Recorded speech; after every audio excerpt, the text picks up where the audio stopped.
बिस्मिल्लाहिर्रहमानिर्रहीम अस्सलाम वालेकुम। Welcome to Lahori cook. तो कैसे हैं आप सब? अल्लाह ताला से दुआ है कि अल्लाह ताला आप सबको अपने घरों में खुश रखे, आबाद रखे। इसी दुआ के साथ आज की बहुत ही ज़बरदस्त सी, बहुत ही सिंपल सी रेसिपी की तरफ बढ़ते हैं। आज की रेसिपी जो है ये पंजाब की बहुत ही फेमस रेसिपी है, बहुत ही पसंद की जाने वाली रेसिपी है, चूँकि नए चावल जो हैं वो आ चुके हैं मार्केट में। तो ये नए चावलों से बनने वाली ज़बरदस्त सी, आसान सी और मज़ेदार सी रेसिपी है। तो चलिए बिस्मिल्लाह करते हैं और ये मज़ेदार सी रेसिपी बनाना शुरू करते हैं। तो सबसे पहले हमने रख ली है कढ़ाई चूल्हे के ऊपर। इसके अंदर हम ऐड कर लेते हैं कुकिंग ऑयल। कुकिंग ऑयल जो है ये जैसे ही थोड़ा सा गर्म हो जाएगा, फिर हम इसके अंदर ऐड कर लेंगे अदरक और लहसुन का पेस्ट, तकरीबन 2 खाने के चम्मच फुल भरकर। इसको अच्छे से हम फ्राई कर लेंगे ताकि इसकी कच्चेपन की जो स्मेल है वो ख़त्म हो जाए। तो अदरक और लहसुन का पेस्ट जो है वो हमने तकरीबन 5 से 6 मिनट तक फ्राई कर लिया है। आप देख सकते हैं कि इसका कलर जो है वो गोल्डन हो चुका है। अब इस पॉइंट पर इसके अंदर हमने ऐड कर लिए हैं प्याज जो हैं वो 2 मैंने लिए मीडियम साइज़ के, उनको बारीक मैंने चॉपर के अंदर चॉप कर लिया है। अगर आपके पास चॉपर ना हो तो टेंशन लेने की कोई बात नहीं है, आप बारीक जो है प्याज वो छुरी की मदद से भी काट सकते हैं और इस्तेमाल कर सकते हैं। तो प्याज को भी हम फ्राई करेंगे। अब तीनों चीज़ों को अच्छा खासा हमने कर लिया है फ्राई। अब इस पॉइंट पर हम ऐड करेंगे इसके अंदर टमाटर और सब्ज़ मिर्चें। 2 मीडियम साइज़ के टमाटर और तकरीबन 8 से 10 सब्ज़ मिर्चें मैंने लेकर इनको भी बारीक चॉप कर लिया है, ये भी ऐड करेंगे और अच्छे से इन तमाम चीज़ों को कर लेंगे मिक्स कर लेने के बाद इनके अंदर हम ऐड करेंगे स्पाइसेस जो हैं वो हमेशा आप अपनी मर्ज़ी से कम या ज़्यादा अपनी पसंद से ऐड कर सकते हैं।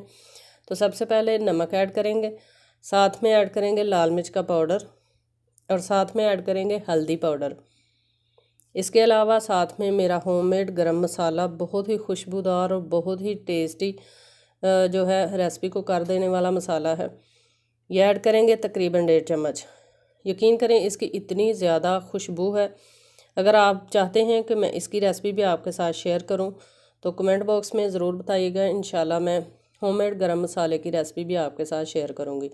अब अच्छे से हमने मसाले की बुनाई कर लेनी है। मसाले की तकरीबन मैंने 8 से 10 मिनट तक बुनाई की है, क्योंकि मसाला जो है वो हर रेसिपी की बेस होता है। जितनी अच्छी आप बेस तैयार कर लेंगे आपकी रेसिपी उतनी ही अच्छी और मज़ेदार बनकर रेडी होगी। तो देखें मसाला जो है कम्प्लीटली डन हो चुका है। कुकिंग ऑयल जब सेपरेट होने लगे तो आप समझें कि हमारा मसाला जो है वो रेडी हो चुका है। अब इसके अंदर हम ऐड कर लेते हैं आलू, 4 अदद आलू जिनको बारीक स्लाइस में मैंने काट लिया है और अच्छे से वॉश कर लिया है, ये ऐड करेंगे।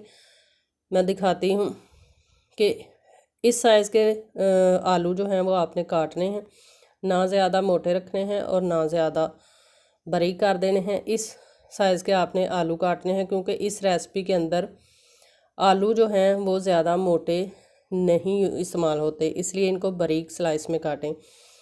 अब आलूओं की अच्छी खासी हम बुनाई करेंगे, तकरीबन 6 से 8 मिनट तक आलूओं की हमने मसाले के साथ बुनाई करनी है। रेसिपी जो है ये इसका नाम है पिच की कड़ी, यानी चावलों के ऊपर से नए चावलों को बॉयल करके जो ऊपर से पानी उतारा जाता है उसको हमने ज़ाया नहीं करना, उसको हम कड़ी के लिए इस्तेमाल करेंगे। यकीन करें इतनी मज़ेदार ये रेसिपी बनती है, आप एक बार इसको ज़रूर ट्राई कीजिएगा। तो आलूओं को हमने बहुत ही अच्छे तरीके से कर लिया है फ्राई। आप देख सकते हैं इनका कलर भी टोटल चेंज हो चुका है और तकरीबन हाफ़ जो हैं आलू हमारे डन हो चुके हैं। इस पॉइंट पर इसके अंदर हम थोड़ी सी पालक ऐड करेंगे। पालक जो है वो मेरी फ्रोज़न है, आपके पास फ्रेश हो तो वो ऐड करें।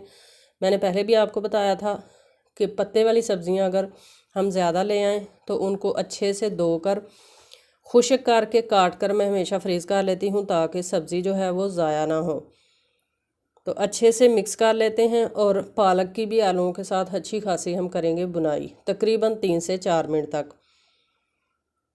चैनल पर फर्स्ट टाइम है तो काइंडली लाहौरी कुक चैनल को लाजमी सब्सक्राइब कीजिएगा, साथ में जो बेल का आइकन है इसे लाजमी प्रेस कीजिएगा ताकि आने वाली हर नई रेसिपी का नोटिफिकेशन आपको बर वक्त मिल सके।